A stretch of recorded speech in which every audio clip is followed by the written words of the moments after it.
بسم اللہ الرحمن الرحیم۔ السلام علیکم محترم سامعین اور عزیز طلبہ کرام، امید کرتا ہوں کہ آپ تمام حضرات خیر و عافیت سے ہوں گے۔ سلسلۃ الحوارات العربیۃ السہلہ للناطقین بغیر العربیہ کا آج سبق نمبر 60 ہے، جس میں ہم اثاث المنزل والبیت کو مزید آگے بڑھانے والے ہیں تاکہ وہ تمام اشیاء جو گھر میں استعمال ہوتی ہیں وہ ہمیں آ جائیں اور اس کو ہم جملوں میں استعمال کریں اور اپنی عربی لینگویج جو ہے اس میں روز بروز ترقی آتی رہے۔ تو آئیے شروع کرتے ہیں، میرے ساتھ پڑھیے۔ مہدن، مہدن گہوارہ۔ ممسحۃ الارجل، ممسحۃ الارجل، اور دوسرا نام ہے دواسہ، دواسہ پائیدان۔ مصفاۃ الماء، مصفاۃ الماء فلٹر۔ مشعل، مشعل لالٹین۔ الوسادہ گاؤ تکیہ، الوسادہ۔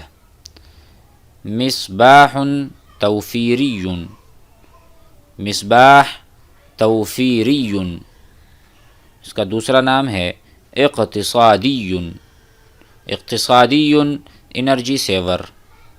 عکاز، عکاز بیساکھی، بیساکھی عکاز۔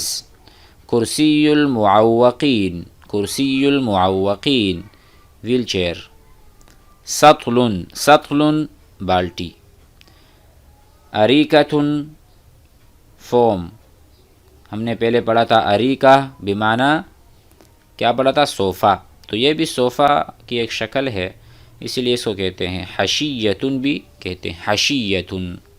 اریکۃ، حشیۃ۔ ناموسیہ مچھردانی، ناموسیہ۔ محفۃ، محفۃ ہاتھ پنکھا۔ تو اب اس کو بھی جملے میں استعمال کر لیں آسانی کے ساتھ۔ مثلا این الطفل، بچہ کہاں ہے؟ این الطفل، بچہ کہاں ہے؟ جواب میں آپ کہہ سکتے ہیں الطفل فی المہد، الطفل فی المہد، بچہ گہوارے میں ہے۔ ممسحۃ الارجل، وہ جو ہم دروازے کے پاس رکھتے ہیں پاؤں کو صاف کرنے سکھانے کے لیے، تو یہاں پائیدان ہے تو آپ کہیں امسح، امسح آپ پہنچیں، رجلک اپنا پیر، امسح رجلک بالممسحۃ، دیکھو یہ میں نے جملہ بنا دیا۔ امسح رجلک آپ اپنے پیر کو صاف کریں اور پہنچیں، بالممسحۃ، بالممسحۃ الارجل یا بالممسحہ پائیدان سے، پائیدان کے ذریعے اپنے پیروں کو صاف کریں اور پھر اندر داخل ہوں۔ اسی طرح امسح رجلک بالدواسہ، امسح رجلک بالدواسہ اس طرح بھی کہہ سکتے ہیں۔ آگے چلیں۔ مصفاۃ الماء فلٹر۔ هذه مصفاۃ الماء، هذه مصفاۃ الماء، یہ فلٹر پانی کو فلٹر کرنے والا ہے۔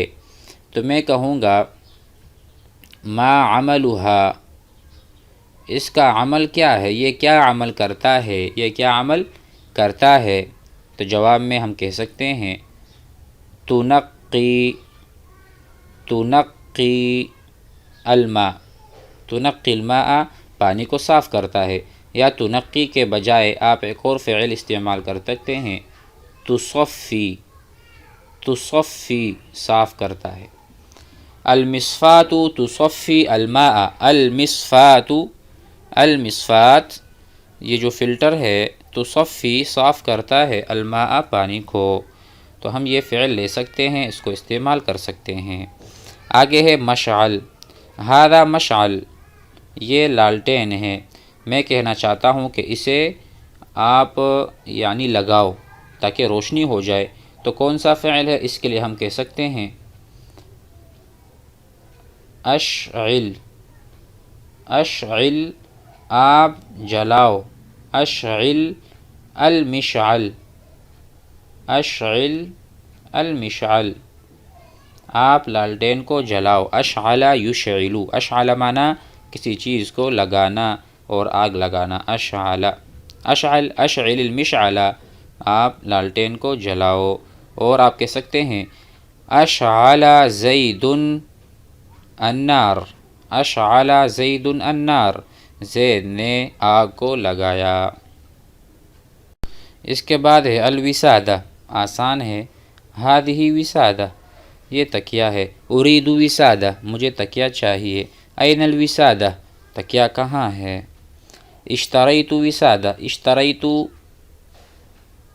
میں نے خریدا، یہ فعل بھی آپ یاد کریں خریدنے میں استعمال ہوتا ہے، اشتریت وسادہ میں نے گاؤ تکیہ خریدا۔ اس کا فعل ماضی جو ہے اشترا، اشترا، اشترا زید الوسادہ زید نے تکیہ خریدا، اشترا زید الدراجہ، الدراجہ بائک، زید نے بائک یعنی اسکوٹر خریدا، موٹر سائیکل، اشترا زید السیارہ زید نے گاڑی خریدی، اشترا زید البیت زید نے گھر خریدا۔ تو اسی طرح اشترا الوسادہ ہم استعمال کر سکتے ہیں۔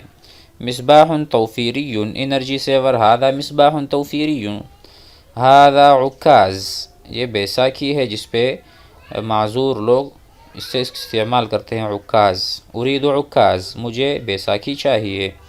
کرسی المعوقین وہ لوگ جو نہیں چل سکتے یا معذور ہیں ان کے لیے یہ ویل چیئر ہے، ہادہ کرسی، ہادہ سطل یہ بالٹی ہے، ہادہ سطل آپ سوال کر سکتے ہیں ماذا فی السطل، ماذا فی السطل آپ ترجمہ کریں کیا مطلب ہے ماذا فی السطل، ماذا فی السطل بالٹی میں کیا ہے، تو آپ کہیں فی السطل ماء، فی السطل ماء بالٹی میں پانی ہے۔ آگے چلیں، ہادہ اریکۃ، ہادہ ناموسیۃ یہ مچھردانی ہے، الناموسیۃ تحفظنا، الناموسیۃ تحفظنا ناموسیہ ہماری حفاظت کرتا ہے، من البعوض، بعوض کہتے ہیں مچھر کو، تحفظنا ہماری حفاظت کون کرتا ہے، الناموسیہ، ناموسیہ چونکہ مؤنث ہے اس لیے میں نے یہاں پر واحدہ مؤنثہ غائبہ کا صیغہ لگایا ہے، الناموسیۃ تحفظنا ناموسیہ ہماری حفاظت کرتا ہے، من البعوض مچھروں سے، ہادہ محفۃ یہ ہاتھ پھنکا ہے۔ تو اس طرح ہم ضرور استعمال کریں اور زیادہ سے زیادہ ہم تکلم کیا کریں، کیونکہ آگے جا کر پھر ہم عربی کو عربی سے ہی سمجھائیں گے، پھر ہم اردو نہیں بولیں گے، لہٰذا اب یہ تمام جتنے دروس ہو چکے ہیں اس میں اور سب میں محنت کرنی ہے تاکہ بعد میں ہم عربی ہم جب سنیں تو ہم سمجھ سکیں۔ السلام علیکم۔